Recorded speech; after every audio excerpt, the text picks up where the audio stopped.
Hi, Riley. Hey, Secretary, thanks for doing this. Sure. Your office had mentioned yesterday that there were some live calls sent to voters in Flint and Grand Rapids related to misinformation.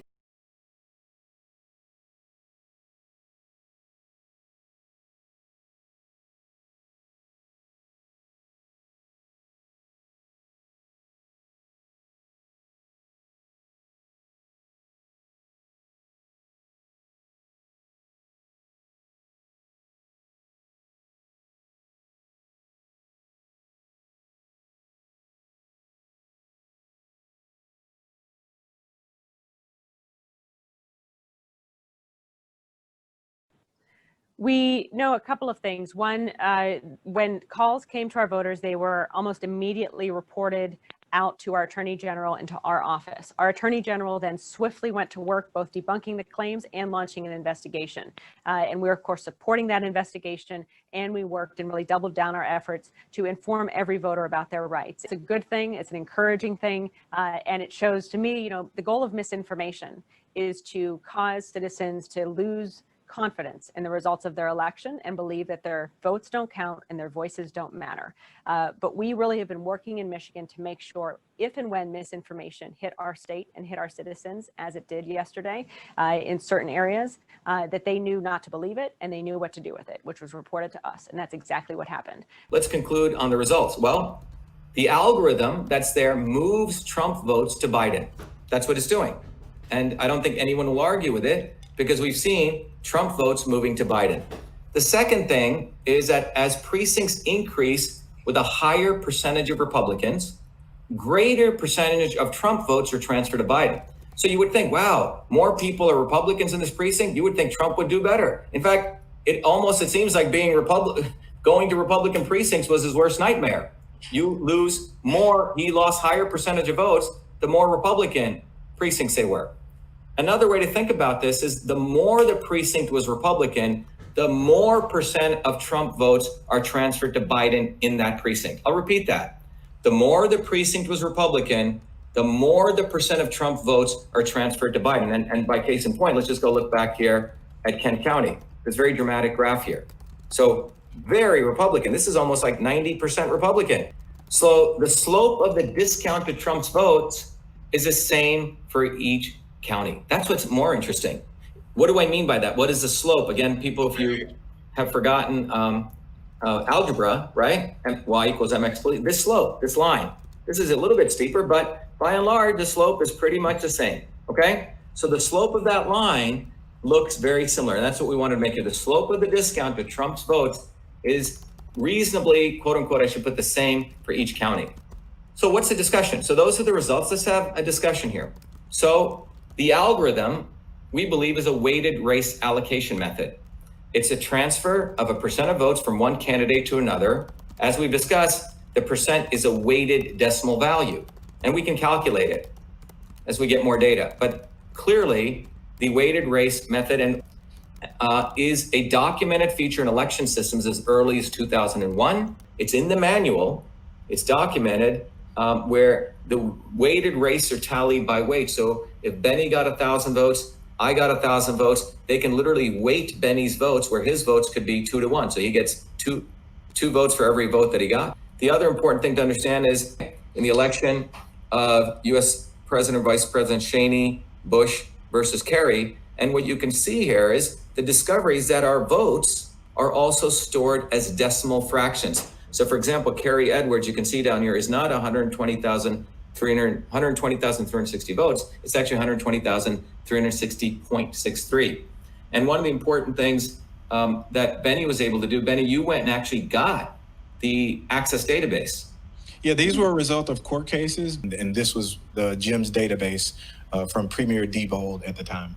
But what you see here is the total votes, which is a number, is stored as a double. And all major vendors, we had a discussion about that, right? It's not just Dominion, it's all of them are believed to have this feature. What's going on? Are both parties involved? So, and the other question we probably need to ask, and again, this more research, are both parties aware of such features in these voting systems? Possible that this pattern is normal and explains a normal voting pattern. What do we mean by this pattern? We're talking about that line going, just to be clear, we're talking about that line going across and then coming down at a certain point, that pattern.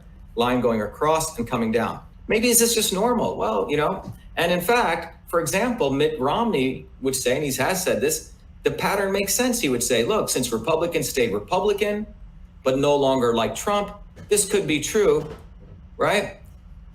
This could be true. However, if that's the case of what Mitt Romney says, look, Republicans broadly are still Republicans, but there's a percentage of them, across the board who just don't like Trump, right? They just don't like him. Trump lost votes, and that's just the way it is, okay? Well, if that were true, what would you see? You would see this. Right. You would see all these precincts deviating from the norm, at some distribution like this, right? But that's not what we see. What we see is a predictable line, a decline of dislike for Trump with increasing percentage of Republican precincts. We actually see this, a beautiful line, which you could go back to your Algebra 1 class and write an equation for, y equals mx plus b, and I could draw that line. I could calculate it precisely. So precisely, I could put it into a computer program. That's how precisely I could do this. And I'm sure we could do this in any function, probably in 5-10 minutes. Any software engineer listening can do this. If Mitt Romney was right, you would see this.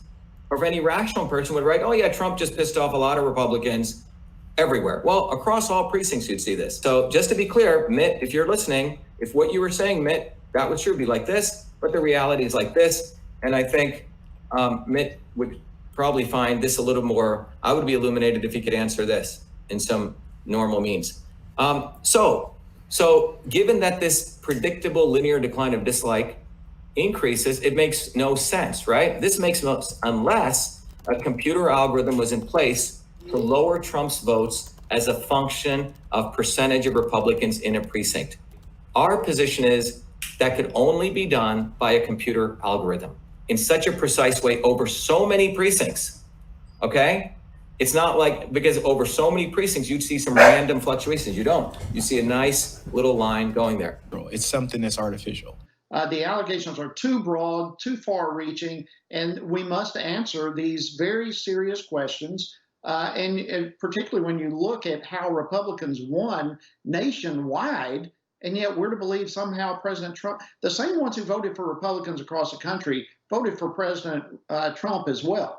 Software manual itself, you can download it from the internet, and I would encourage you all to read it because it specifically advertises some of these things as features of the system.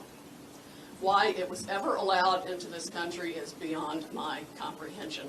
In a video reportedly from 2017, Dominion director Eric Coomer demonstrates how Dominion's voting machines and software works. One feature, he explains, is the ability to manually enter votes, a feature Dominion calls adjudication. And what we're saying is we're not sure what the voter intent is, but we're going to allow the adjudicators to make that call based on any kind of state statutes. So right on the screen, I can go ahead and say, you know what, the voter meant to mark these. So you infiltrated an Antifa conference call this past September and accidentally came upon a top Dominion voting systems executive named Eric Coomer. Describe that call and what it led you to find. It was interesting how the call started. Somebody says, who's Eric? He says, Eric's a Dominion guy. Someone actually said, hey, go ahead. I told him to continue speaking. And someone interrupts and says, what are we going to do if effing Trump wins? And Eric responds, and I'm paraphrasing this, by the way, don't worry about the election. Trump is not going to win. I made effing sure of that. And then they started laughing, and somebody says, effing right. At that point, I thought to myself, this guy's crazy. These people are crazy because they think that they are, Jedi warriors and they can just will themselves to Trump not winning. Fast forward to just after the election, Oldman sees an article concerning Georgia's last-minute Dominion voting software updates. The article cites Eric speaking on behalf of Dominion. Oldman remembers his September call and begins to dig deeper. But I did do research on Eric, and so I just put a simple Google search to start, which was Eric Dominion, Denver, Colorado. And Eric Coomer came up immediately under Dominion voting systems. Anytime that there was a press release, Eric Coomer was the one giving that press release. Anytime that they were pitching the product to different municipalities, he was the one pitching the product. And I'm talking about Arizona, Wisconsin, Georgia, Pennsylvania, you name it, his name pops up everywhere. The real shocker came when Altman found Coomer's Facebook posts. And when I got access to his Facebook, you get that sinking feeling like what this is crazy. Here's a director of security of strategy and security at Dominion. And when I got into his Facebook page, that's when things really started to kind of come together for me that Eric Coomer was this, that he was not just Antifa, he was responsible for putting his finger on the scales of our election. Posts including the Antifa Manifesto, vitriolic posts against all Trump voters, song links like Dead Prez and F the Police and F the USA. Altman says Coomer had the title and the power to exercise his vitriol through Dominion. If Coomer is investigated and found to have indeed tampered with a presidential election, such an action could be tried for treason. Unfortunately, the question is, will the FBI step up to investigate? After exposing Coomer's background, Altman has since been suspended from Twitter and has received death threats.